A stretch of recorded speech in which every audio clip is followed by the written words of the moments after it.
holandês. Eu vou trazer aqui a doutrina arminiana com relação à salvação. E eu quero trazer aqui algumas considerações, a questão da expiação, a questão da justificação da morte do Senhor Jesus na cruz do Calvário, para que nós possamos entender o que, se Jesus morreu por um grupo específico, se Jesus morreu já pelos supostos eleitos, não é que a Bíblia não diz que existam os eleitos, mas quem são esses eleitos no sentido de ser incondicional a salvação desses eleitos, e não condicional ou condicionada à fé. Então eu gostaria aqui de trazer apenas de mencionar os 5 pontos do calvinismo e falar rapidamente sobre cada um deles. Um deles, o primeiro é a depravação total, e nós concordamos com isso. O ser humano foi totalmente depravado no sentido de ser destituído da glória de Deus, como a Bíblia diz em Romanos 3:23. Todos pecaram e destituídos estão da glória de Deus. Romanos, no capítulo 5, o apóstolo Paulo mostra que toda a raça humana ela não pecou à semelhança de Adão. Com Adão foi o pecado original, transgressão direta à ordem de Deus com relação a não se alimentarem da árvore do conhecimento do bem e do mal que estava lá no Jardim do Éden. Houve a desobediência e o pecado, então, ele passou a toda a raça humana e todos pecaram, porque todos já estavam corrompidos, já estava danificado. Então, tem o pecado embutido na corrupção, na carnalidade, enfim. Então, nós concordamos que o homem realmente foi totalmente depravado, não na questão de que ele não possa decidir, o livre-arbítrio permanece. Porque os calvinistas dizem que Adão e Eva, eles tinham o livre-arbítrio porque eles eram perfeitos. Só que não havia depravação. E o que fez eles escolherem Satanás? Tudo bem, foi o livre-arbítrio, uma livre decisão, uma livre escolha. Só que se hoje o homem não pode escolher por Deus, ou não pode escolher livremente por causa da depravação, como que, tudo bem que Adão e Eva tivessem um livre-arbítrio, mas o que fez eles escolherem por Satanás se não havia depravação nenhuma? Eles eram perfeitos. Então a mesma condição permanece de escolha. De escolha não se vai ser salvo porque ninguém tem essa capacidade. Mas em escolher entre o bem e o mal, entre a morte e a vida. Um outro ponto é a graça irresistível, em que Cristo morre, proporciona a salvação aos eleitos, dentro da visão calvinista, e essa graça então passa a ser irresistível. Se nós tivermos essa visão calvinista, nós vamos ver que parece um teatro.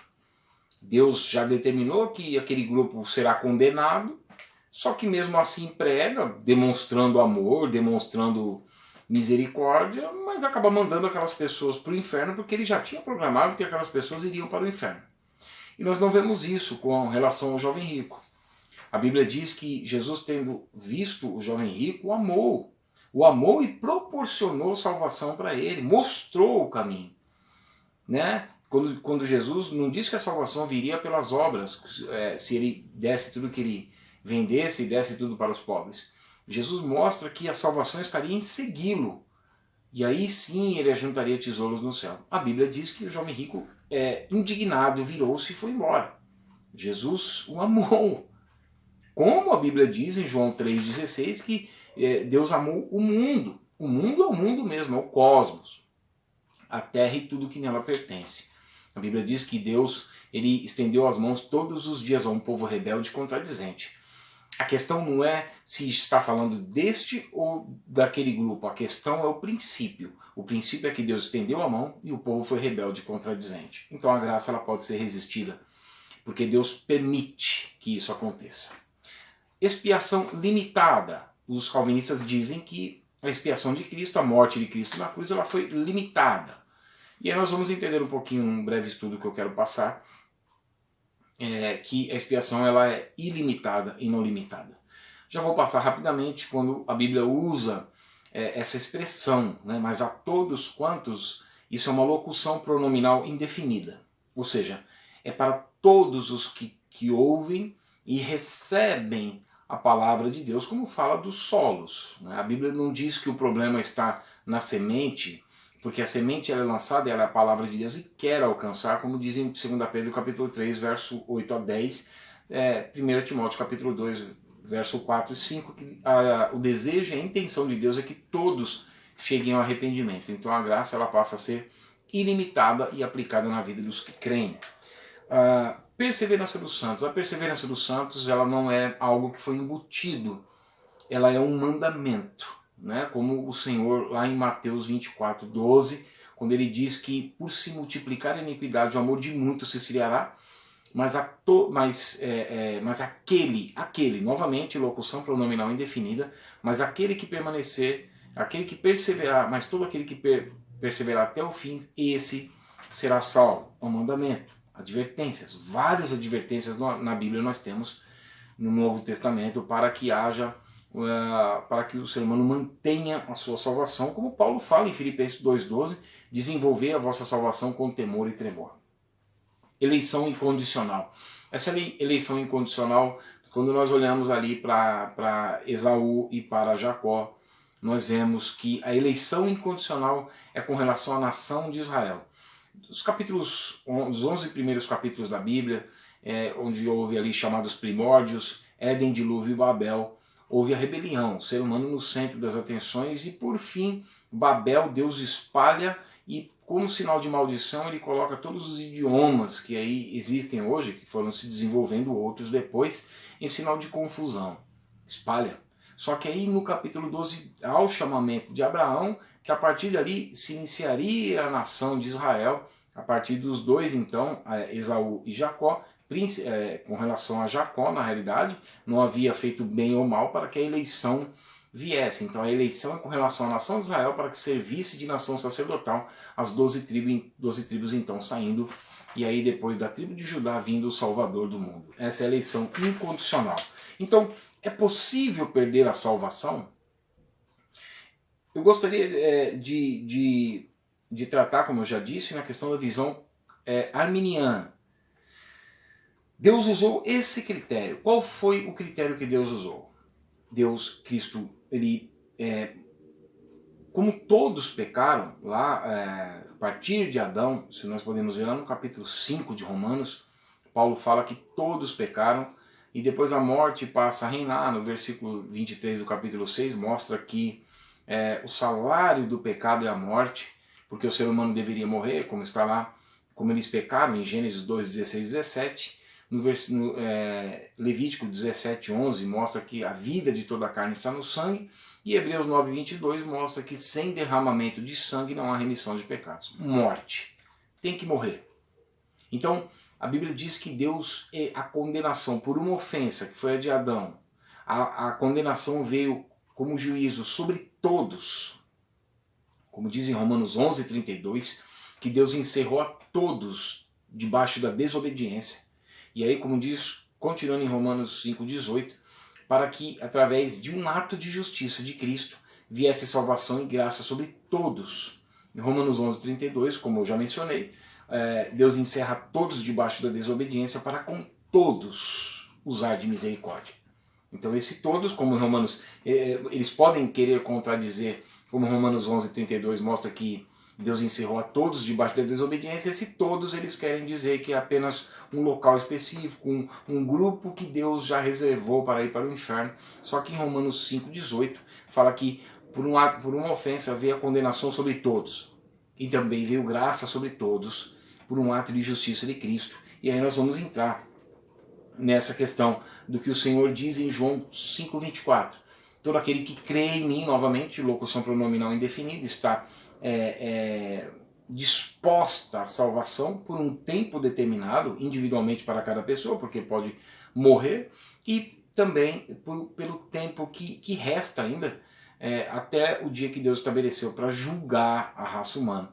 João 5,24, e todo aquele que crê em mim não entra em juízo, passou da morte para a vida e tem a vida eterna. Ou seja, a condenação pela ofensa de Adão, o pecado original já não tem mais validade, na vida daquele que se volta para Cristo. Então, por um ato de justiça do Senhor na cruz do Calvário, essa pessoa ela passa da morte para a vida, o salário do pecado é a morte, e ela não entra em juízo, não vai passar pelo juízo de Deus, e tem a vida eterna. Então ela passa a ter vida e vida com abundância.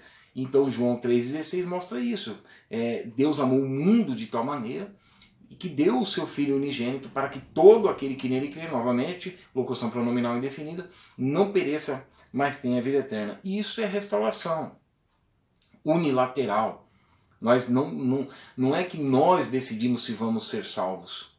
É que nós decidimos se nós acreditamos em Cristo. A Bíblia diz isso.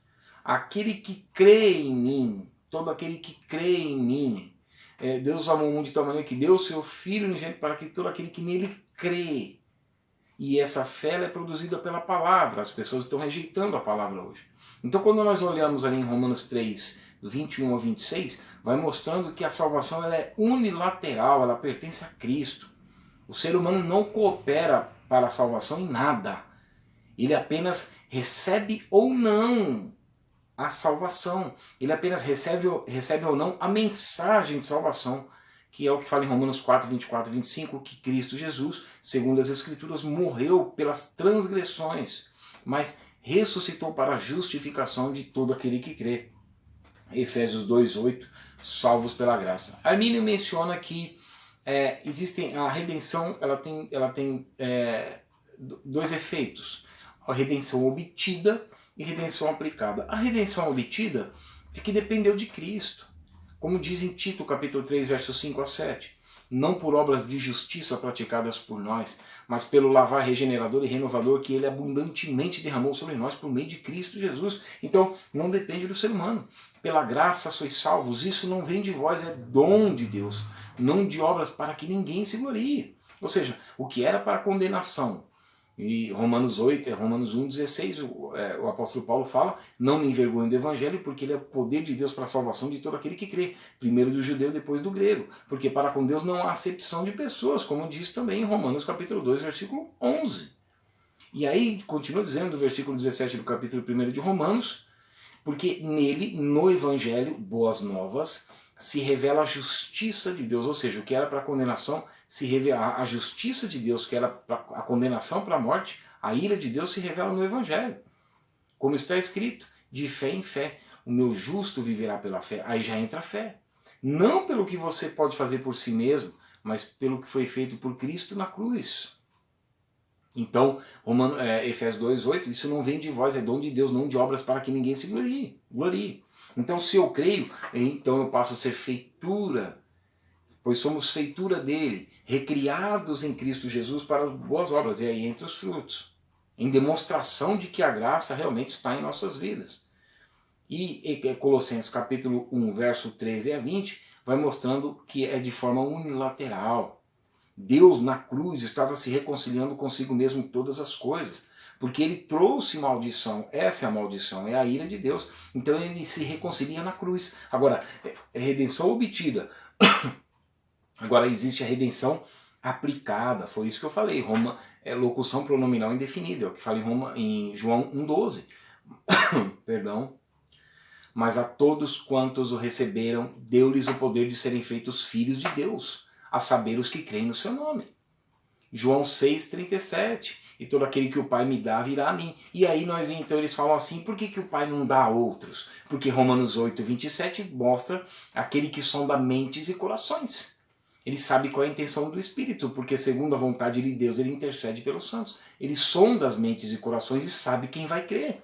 João capítulo 6, a Bíblia diz que o Senhor não precisa ficar observando muito, porque ele sabe quem vai crer. Ele sabe quem ia crer e quem ia traí-lo. Ele sabe, isso chama presciência de Deus, que o apóstolo Pedro fala, e que os calvinistas não aceitam dessa forma. E aí entra a questão do infralapsarianismo, supralapsarianismo, que não dá nem para entrar nessas questões. Então, João 12,26, e todo aquele que me servir o Pai honrará. Isso é locução pronominal indefinida. Essa é a redenção aplicada na vida daqueles que creem. Então, os textos bíblicos agora, rapidamente, para nós encerrarmos, que mostram que não há como inverter isso que nós estamos falando e que realmente é possível perder a salvação se não houver vigilância. Por exemplo, o Senhor Jesus fala da luz que é Ele próprio e a palavra de Deus. Em João 3,19 ele diz: a condenação é essa, que a luz veio ao mundo e os homens amaram mais as trevas do que a luz porque as suas obras eram más. Veja, isso é pós a obra de expiação, a morte na cruz, a justificação. Então, depois da morte de Cristo, a pessoa passa a ser indesculpável, porque eu não tenho culpa do pecado de Adão. Eu sou pecador por natureza. Eu não tenho culpa. Mas eu sou um pecador. Eu estou afastado da glória de Deus. Mas quando eu creio no que foi feito na cruz, no religare, que é o termo do que Cristo fez na cruz do Calvário, então eu passo a ser justificado. Quando eu não creio nisso, a condenação é essa. Qual é a condenação, Senhor? É por causa do pecado de Adão, o pecado original? Não. É que a luz veio ao mundo, mas os homens amaram mais as trevas do que a luz, porque as suas obras eram mais. Mas os calvinistas vão falar do cordeiro que foi morto antes da fundação do mundo, mas isso é a questão da presciência. Então, Salmos 119, 105 diz: lâmpada para os meus pés é a tua palavra e luz para os meus caminhos. Das 10 virgens, 5 permaneceram com o promenismo, que é a disposição mental para servir a Deus. E aí aqui também em Romanos 1, 18 e 21, veja o porquê a ira de Deus vem, gente. A palavra diz assim, em Romanos 1, 18 a 21, a ira de Deus se revela do céu contra toda impiedade e perversão, contra todos aqueles que detêm a verdade pela injustiça. Olha, a ira de Deus se revela dos céus contra toda impiedade e perversão. Mas aí pode falar que era por causa do pecado original que vem acompanhando. E não é. É porque houve a restauração, porque aí a Bíblia diz que Deus se fez conhecer, se fez notório por meio da criação, por meio da mente humana, da consciência, como vai falar também em Romanos 2, e por uma forma mais completa, mais precisa e perfeita na pessoa de Jesus Cristo, na palavra. Então a Bíblia diz, por isso, após Deus ter se revelado, por isso tais homens são indesculpáveis. E aí, em Hebreus capítulo 2, verso 1 a 4, vai falando, e portanto, nós, como escaparemos nós se negligenciarmos tão grande salvação? Por isso importa que nos apeguemos ainda mais com maior diligência às verdades que nós temos ouvido, como diz em Hebreus capítulo 6, verso 4 a 8. Mostra claramente, gente, aqueles que provaram o dom celestial, que foram participantes do Espírito Santo, do reino de Deus, dos poderes do mundo vindouro, e caíram, apostataram. É impossível renová-los para arrependimento, posto que estão novamente crucificando o Filho de Deus e o expondo à ignomínia. Crentes que retrocedem. Nunca foi crente? Não. Está falando que foram participantes do Espírito Santo, do mundo vindouro, das coisas celestiais, e caíram. É impossível renová-los para arrependimento. Para encerrar, 2 Tessalonicenses capítulo 2, verso 10 a 12. Isso será principalmente no período de tribulação. E é o que nós estamos vivendo já. E isso é uma preparação para esse período da grande apostasia, quando o apóstolo Paulo fala o porquê que Deus envia a operação do erro e do engano, por que muitas pessoas acreditam em falsos profetas, porque essa grande multidão em lugares onde está massageando o ego humano e negligenciando a obra da cruz, a obra de expiação, a doutrina da justificação e o temor a Deus. A Bíblia diz que por isso Deus envia a operação do erro e do engano. Por isso, olha o termo, por isso. Pelo quê? Porque não acolheram o amor da verdade para serem salvos. Eles não acolheram. Não foi que Deus que reservou aquelas pessoas para ir para o inferno. Eles não acolheram o amor da verdade para serem salvos. Pessoas que estão negligenciando a palavra de Deus. Então, é possível perder a salvação. Eu quero terminar com este versículo do apóstolo Paulo, em Filipenses capítulo 2, verso 12. Desenvolvei a vossa salvação com temor e temor. Desenvolver é uma caminhada contínua, crescer na graça e no conhecimento. Quando o apóstolo Pedro fala isso na segunda carta, no capítulo 3, verso 18, é porque no 17 mostra que muitos distorcem a palavra de Deus para a sua própria condenação. Então, por isso, nós devemos crescer na graça e no conhecimento, examinar as Escrituras como Jesus diz em João 5,39, entendendo o período do fim que nós estamos próximos, como o Senhor diz em Mateus 24:15, mandando estudar a palavra de Deus, ler o profeta Daniel, ler os profetas, porque nós temos o nosso fundamento está no escrito dos apóstolos e dos profetas, que são os 66 livros da Bíblia. Amém? Deus abençoe a tua vida em nome de Jesus.